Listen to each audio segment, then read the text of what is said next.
Olá pessoal, bem-vindo ao meu canal. Sou o professor Sérgio Cardoso e vamos dar continuidade à nossa lista de vídeos relacionados aos fundamentos básicos do Linux. Nós vamos dar continuidade aos comandos de manipulação de arquivos.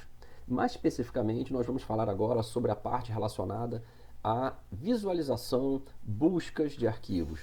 No vídeo que aparece aqui no card, eu comentei com vocês sobre os comandos para listar diretórios, copiar, remover e tudo mais. Agora a gente vai poder trabalhar em cima dos arquivos, podendo visualizar. Inicialmente, vamos falar do comando cat. O comando cat é um comando que permite você concatenar arquivos.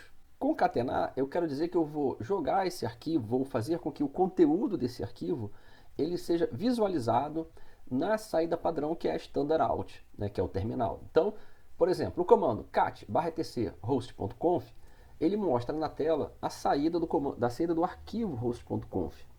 Como eu também poderia visualizar o hosts, que é um outro arquivo dentro do diretório etc. cat/etc hosts, eu visualizo o conteúdo desse arquivo. Ou seja, o comando cat ele faz com que o conteúdo daquele arquivo ele seja exibido na saída padrão, na standard out. E também posso fazer o quê? Eu posso concatenar esses arquivos. Então, eu posso visualizar primeiro o host.conf e depois visualizar o arquivo hosts. Então a gente pode visualizar nessa concatenação que primeiro saiu o arquivo host.conf, o conteúdo do arquivo host.conf, e depois saiu o conteúdo do arquivo hosts. Para poder exemplificar uma questão que acontece com cat, eu vou dar aqui um cat no arquivo /var, /log, /syslog. Quando a gente faz essa visualização, o arquivo syslog é um arquivo de log do Linux, é um arquivo muito grande. Então, tudo foi exibido rapidamente na tela e, obviamente, que você não vai conseguir visualizar. Existem alguns recursos que a gente pode utilizar, que seria relacionado a redirecionamento, que nesse momento eu não vou falar com vocês, porque isso vai ser um outro vídeo, assunto para um outro vídeo, para a gente poder visualizar o redirecionamento. O que eu quero mostrar para vocês são outros comandos que a gente pode utilizar para fazer a visualização. Tá? Então, poderia, por exemplo, usar o comando head. O comando head permite eu visualizar as primeiras linhas de um determinado arquivo. Então, eu usando o head para o mesmo arquivo, eu vou visualizar as 10 primeiras linhas daquele arquivo. É o padrão. Eu poderia especificar, por exemplo, colocando menos e o número de linhas que eu quero visualizar, como, por exemplo, -3. Tá? Então, o head -3 /var, /log, /syslog, ele mostra apenas as 3 primeiras linhas iniciais do arquivo. Tá? Da mesma forma que eu posso visualizar as linhas iniciais, eu posso visualizar as linhas finais com o comando tail. O comando tail, ele exibe na tela as últimas linhas que tem de um determinado arquivo. Então, se eu fizer o comando tail /var, /log, /syslog, ele vai mostrar as últimas 10 linhas do arquivo. Da mesma forma como o arquivo head, com o comando head, eu posso visualizar as 3 primeiras linhas. Então, eu só botar lá menos o número 3 e eu vejo as 3 primeiras linhas daquele arquivo. Então, eu posso colocar a quantidade de linhas que eu desejar para eu poder fazer a visualização. Especificamente no comando tail, tem uma opção que é interessante, que é a opção "-f". Essa opção "-f", ela visualiza as últimas linhas, mas porém deixa o arquivo aberto. Se houver alguma alteração no arquivo, automaticamente aparece na tela. Então, às vezes é interessante, você quer monitorar alguma atividade, por exemplo, o log, você quer verificar se alguma coisa aconteceu naquele ambiente. Então, toda vez que aparecer alguma tentativa de acesso naquela máquina, automaticamente aparece alguma coisa nessa tela. Para eu poder sair do tail "-f", eu dou Ctrl C. Ctrl C depois de assunto também que a gente vai discutir em vídeos futuros. Eu posso também fazer uma busca por determinado arquivo. Para eu buscar um arquivo, eu uso find, que é o comando de busca, especifico o lugar, então, por exemplo, /etc, especifico o nome do arquivo que eu quero, eu boto -nem para especificar o nome do arquivo, e eu botei aqui, find /etc, ou seja, procure no /etc um arquivo que tenha um nome resolve.conf. E ele aparece aqui, o resolve.conf. Apareceu também 2 mensagens de erro de permission denied, porque quando eu faço a busca no etc, ele busca no etc em todos os subdiretórios. Porém, como eu estou trabalhando com um usuário comum, nem sempre eu consigo acessar todos os diretórios, então foi negado o acesso. Isso eu posso resolver usando o sudo para poder acessar, que aí o sudo eu vou trabalhar como superusuário e vou conseguir acessar. né? Mas também existem outros recursos também de redirecionamento que vai ser assunto. Eu também posso fazer uma busca especificando parte do nome. Então, por exemplo, eu quero buscar no diretório /boot tudo aquele que começar com um VM Linux, né? Ou seja, eu especifico ali parte do nome, né? E ele vai buscar naquele ambiente, né, o que tem com aquele nome. Botei lá VM Linux asterisco e a resposta são todos os arquivos que tem aquele nome, né? Poderia também especificar, por exemplo, para fazer uma busca pela terminação, pela extensão do arquivo. Então lá, -name, né? Aí eu coloco entre aspas aqui, né, asterisco.conf, para ele poder fazer a busca, né? Ele busca tudo que tiver a terminação .conf. Lembrando que tem as mensagens de permissão negada, mas, né, isso a gente pode resolver usando sudo ou recurso de redirecionamento que ainda são, né, vão ser discutidos futuramente. Após vermos o comando de busca de arquivos, né, a gente vai ver agora um comando bastante interessante que é o comando grep. O comando grep é um comando que ele procura dentro do conteúdo de determinado arquivo, ou seja, ele pode procurar, né, num conjunto de informações alguma expressão. Então, por exemplo, eu quero procurar, né, a expressão aluno dentro do arquivo /etc/paswd. Esse arquivo paswd é o arquivo de senhas, né, do Linux, de usuários e senhas do Linux. É assunto também que a gente vai discutir depois. Então, quando eu faço esse comando, ele vai me retornar a linha aonde aparece aquela expressão. Eu poderia especificar, por exemplo, ele me dizer qual é a linha que ele aparece. Então, eu botaria lá "-n" como opção, e ele vai aparecer a linha específica, mas o número da linha. Então, essa linha aparece no número 30. Existem outras opções que eu posso usar no grep. Por exemplo, a opção "-v", ela vai fazer o contrário do que a gente fez anteriormente. Ela vai mostrar o que não tem a expressão aluno. Então, todas as linhas que não têm a expressão aluno são exibidas na tela. Um outro recurso que você também pode fazer com o grep é usar algo chamado expressões regulares. Expressões regulares, de uma forma bem sucinta, porque isso vai ser motivo de uma série de vídeos falando sobre expressões regulares, é você usar metacaracteres que vão simbolizar alguma coisa. Então, por exemplo, eu poderia usar o metacaractere que a gente chama de âncora, que é o circunflexo, né, âncora S, que eu vou estar especificando para que essa letra S ela seja buscada apenas se for a primeira letra e mais nada. Então, se eu buscar S no /etc/paswd, ele vai mostrar para mim apenas as letras que iniciam com a letra S.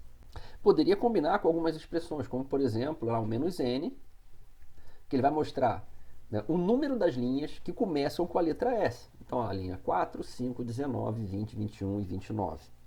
Tá? Da mesma forma que eu posso buscar as linhas que começam por alguma coisa, também é possível com expressões regulares buscar linhas que terminam por alguma coisa. Para isso eu uso o metacaractere cifrão.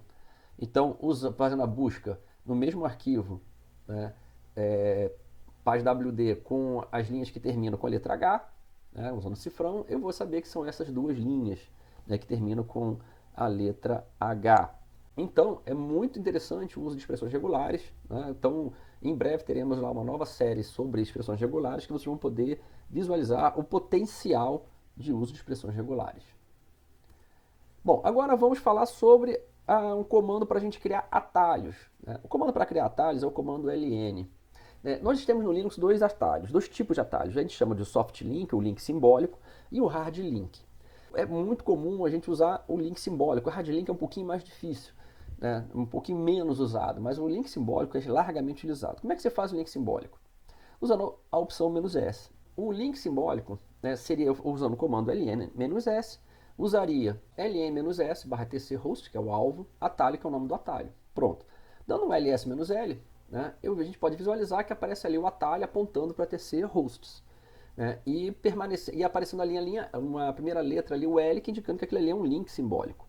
O que eu posso fazer com o atalho? Na realidade, através desse atalho, agora eu posso acessar, né, o conteúdo desse arquivo, eu posso manusear esse arquivo. Então, se eu quiser visualizar o /tc/host, eu posso dar cat atalho, que ele vai mostrar para a gente o conteúdo daquele arquivo atalho. Então, a partir de agora, eu manuseio, né, aquele arquivo usando essa referência que eu tenho para ele, que é o atalho. Tá? Eu também posso criar links simbólicos, né, para diretórios. Então, por exemplo, eu criaria lá ln-s, colocaria como alvo um determinado diretório, como etc, e o nome do atalho que eu quero criar, que seria atalho 2. Então, agora eu tenho esse atalho para esse link, para esse diretório etc. Então, se eu der um ls atalho 2, vai aparecer o conteúdo, né, do diretório etc, porque na realidade ele é um atalho, ele é um link para aquele diretório. Então a gente consegue até visualizar aqui, ó, dando um ls-l, que a gente consegue visualizar que o atalho ele aponta para tc host, que é um arquivo, atalho 2 aponta só para um diretório. Tá?